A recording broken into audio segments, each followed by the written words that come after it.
Out in the frozen reaches of the solar system, Saturn could almost be a prototype of our Sun. The ringed gas giant and its swarm of moons provide clues to how entire star systems are formed.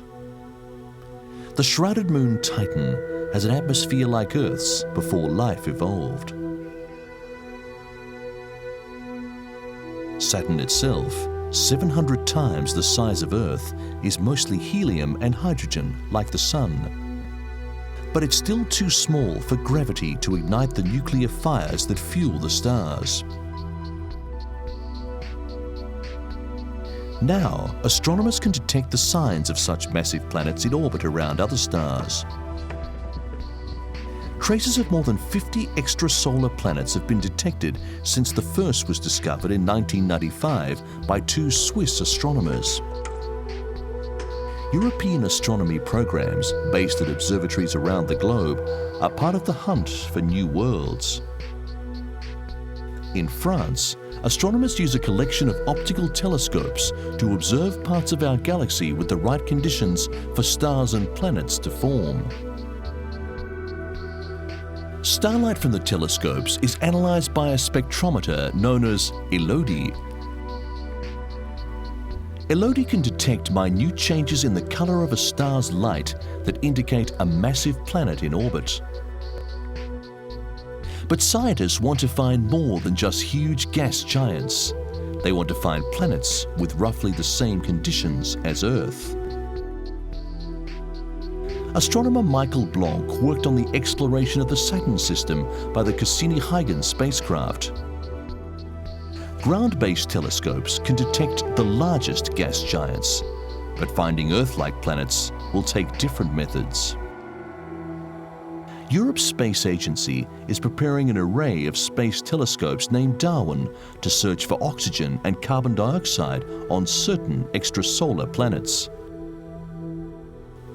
Like its namesake Charles Darwin, it will be searching for the beginnings of life.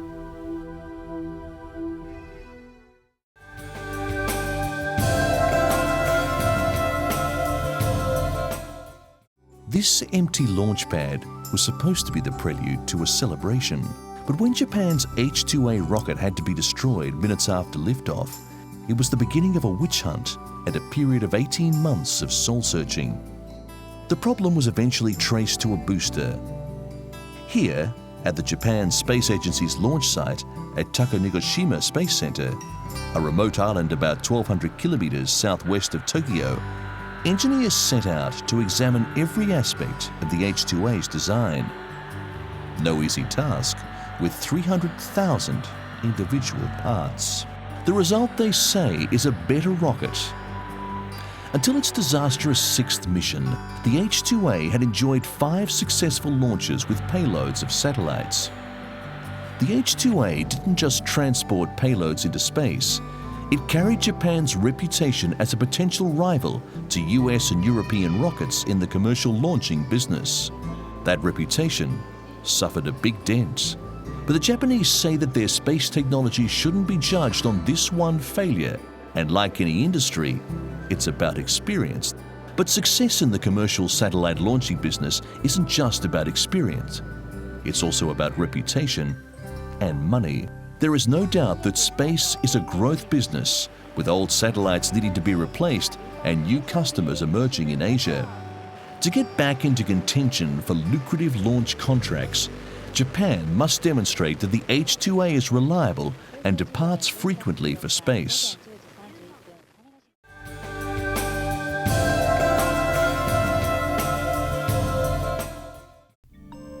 This is Skylab, a working laboratory developed by NASA to orbit the Earth, an endeavour that marked the transition from the exploration to exploitation of space.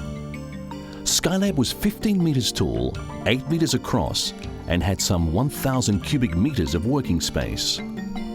Skylab was divided into a lower floor with crew quarters, wardroom, and medical experiment area, with the upper floor dedicated to space technology equipment. The multiple docking adapter provided docking ports for the command module, as well as housing the control console for the solar telescopes and a series of cameras for conducting Earth observations.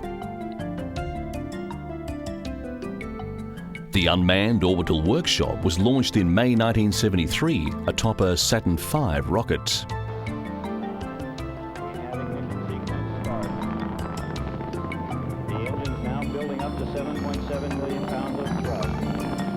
But there were some problems early on. The temperature in Skylab rapidly rose because a meteorite shield had been ripped off during the launch. In addition, the lab's solar array panels had not been deployed. The launch of the first Skylab crew due the next day had to be postponed until solutions could be found. The urgent need was to stop the rapid temperature rise, which was achieved by reorientating the satellite so it was no longer broadside to the Sun. The next 10 days were hectic. Teams were immediately formed to find solutions to the problems. A major objective was to design and fabricate a thermal shield that could be deployed on the workshop to make Skylab habitable. Throughout the United States, teams worked round the clock in an all-out effort to perfect such a design. Meanwhile, at the Marshall Space Center in Alabama, crews were evaluating the installation of a parasol device in the Skylab underwater simulator. In conditions that approximated zero gravity, they also trained underwater in methods of freeing the jammed solar panels. But the actual work would have to wait on an eyewitness assessment by the astronauts in space.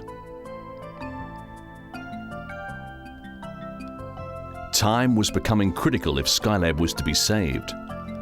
Relief would come only from the thermal shield parasol, which would be deployed by the astronauts when they reached Skylab.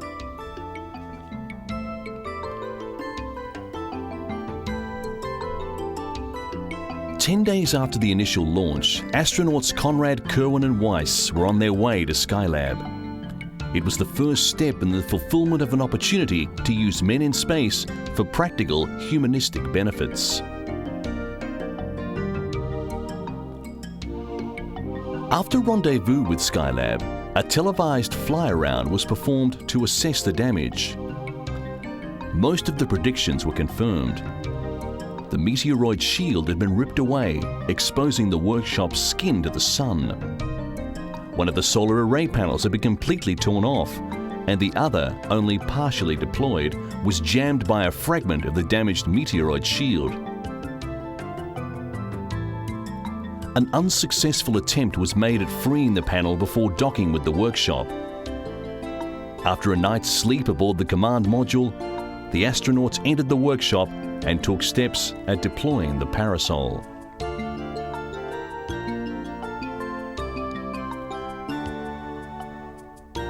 In mission control, optimism that the mission could be saved wasn't long coming, as Skylab's temperatures began dropping rapidly. The parasol was doing its job, but there was still a shortage of electrical power. The stuck solar wing had to be pulled out fully. But thanks to the work of the backup crew at Marshall, the procedures were worked out, freeing the solar panel.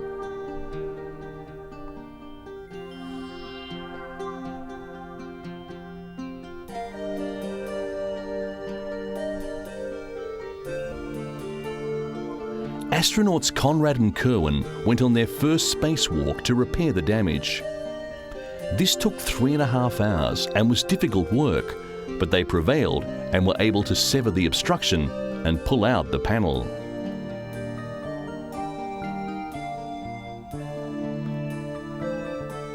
Within hours, the power situation was nearly normal. The mission could continue, transformed from near ruin to success.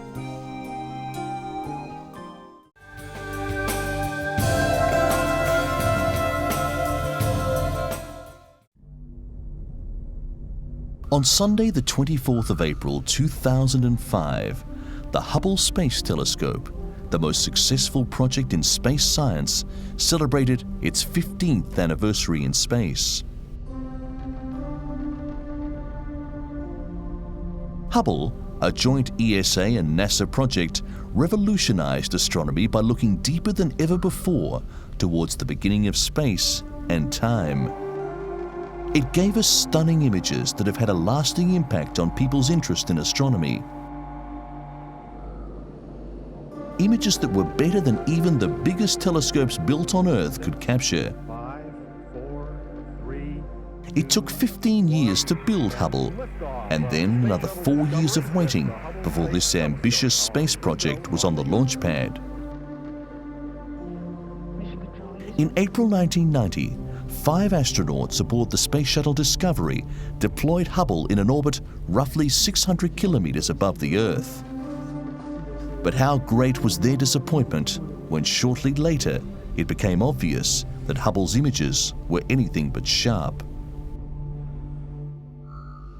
Hubble's mirror had a serious flaw preventing it from taking sharp images. Its edge was too flat by a tiny fraction of the width of a human hair. Was this the end of the most sophisticated telescope in space before it had even started? Over the next 2 years, engineers and scientists from ESA and NASA worked tirelessly to develop and build a corrective optics package named COSTAR to correct Hubble's short-sightedness.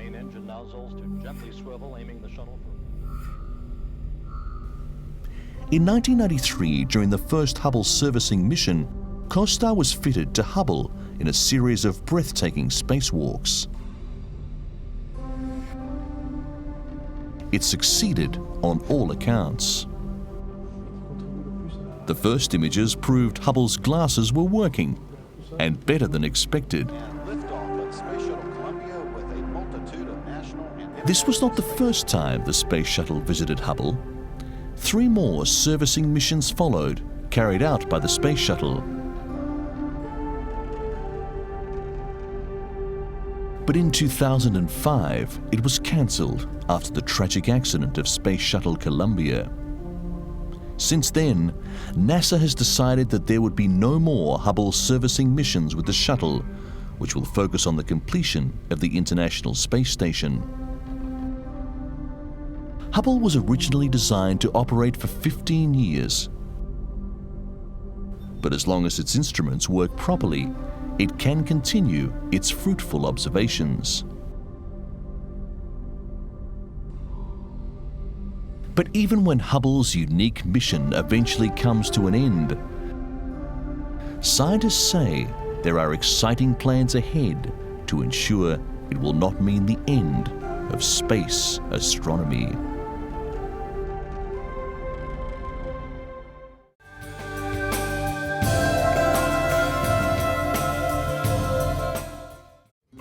Space technology made it possible to surf on the internet with a wireless connection.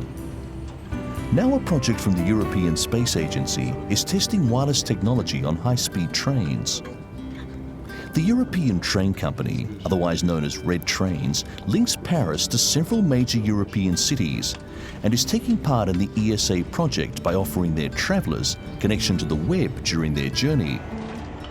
Aboard the Red Trains, commuters expect comfort and the speed, picturesque scenery, and the choice to relax or work during their high-speed journey across Europe. Thanks to space technology, these travellers can now access the internet with a wireless connection as well. The European Space Agency is testing the efficiency of users being able to connect to the web while travelling at very high speeds. They should be able to access all the resources offered on internet.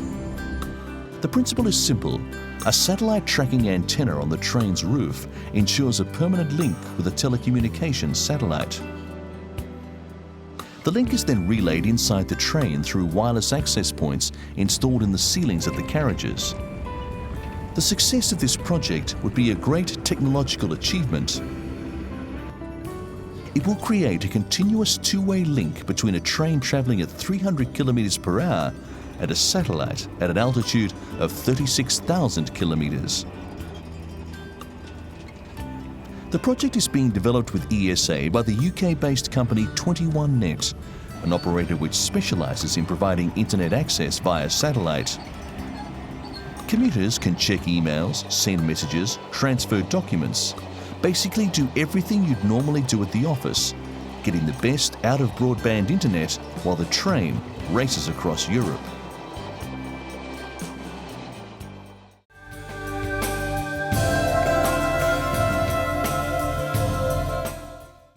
Here is what scientists at NASA's Jet Propulsion Laboratory think they may have found.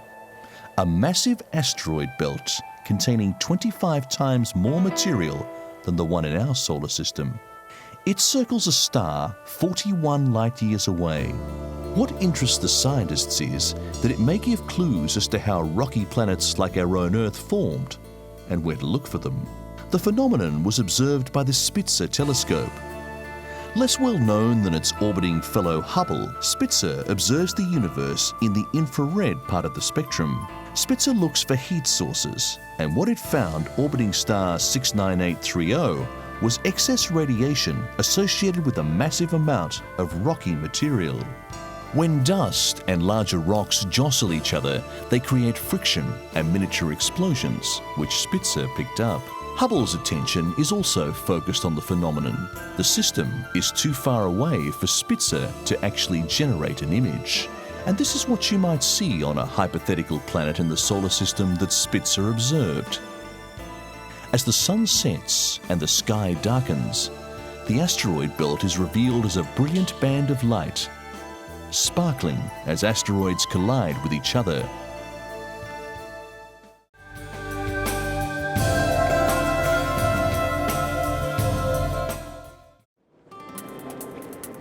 The Group on Earth observation brings together all spacefaring countries, and it's responsible for overseeing an ambitious 10-year plan to harmonise data gathered on the environment and security, both from satellites and such information that is gathered on the ground.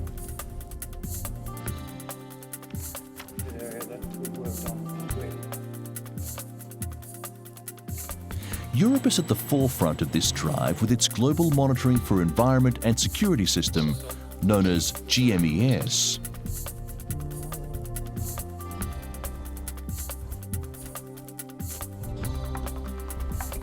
GMES is a collaboration between the European Space Agency, who provide the satellite technology, and the European Commission, who harmonise and integrate the data.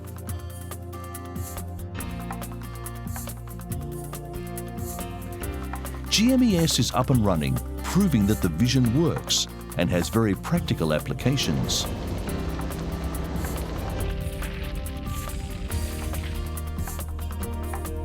Climate change is also affecting phenomena like forest fires, where a broad picture and harmonised data can help assess and even limit the damage.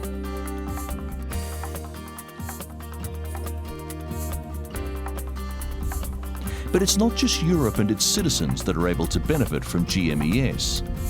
GMES services are of great value to developing countries.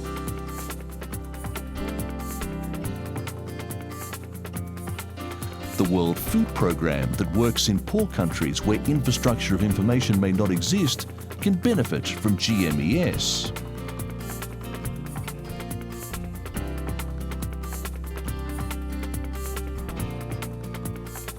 Nor is it just major phenomena that GMES observes.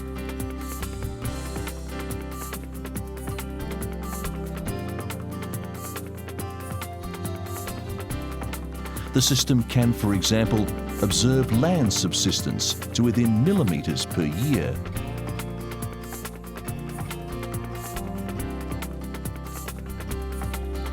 This means that any city can look at these images and find out which parts are subsiding due to construction, due to pumping of groundwater, or due to extraction of natural gas or oil. GMES is a key element in the global Earth observation system of systems. The 10-year plan to harmonise all data gathered by every system on and around the Earth. And it points the way to much more effective monitoring of the environment and security of the entire Earth.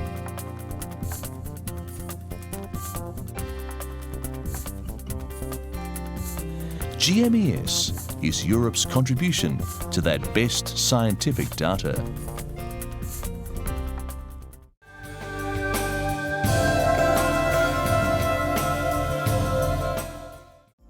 In August 2003, the planet Mars was at its closest to Earth since the dawn of history.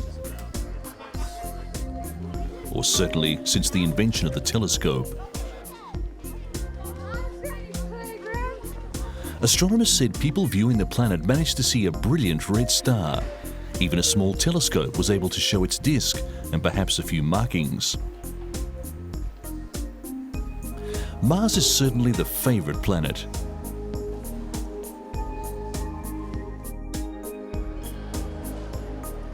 Europe, Japan and the United States have all sent probes to it, and astronomers were excited as the planet approached to within 56 million kilometres of Earth, the closest, according to the experts, than at any time since the Ice Age, when mankind was hunting mammoths.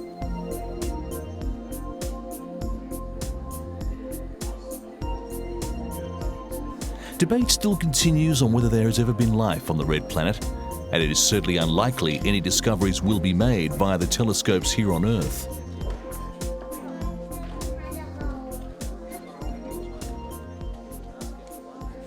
But the probes that circle Mars could be reporting back on the fundamental question which has fascinated people for thousands of years.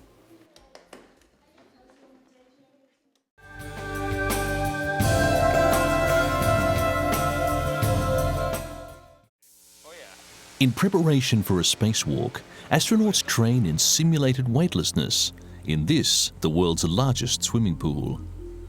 Even as training continues, NASA had safety questions to answer before Discovery's flight. It is hard to determine how much damage the shuttle can safely handle. So far, it appears holes larger than 1/4 the width of a coin may be too large.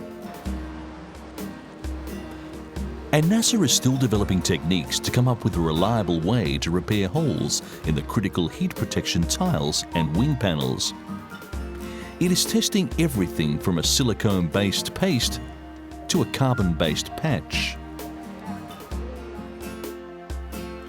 NASA took many precautions to prevent the kind of damage that doomed the Shuttle Columbia, redesigning the external fuel tank to reduce the risk that a piece of insulating foam could fly off and punch a hole in the wing was one.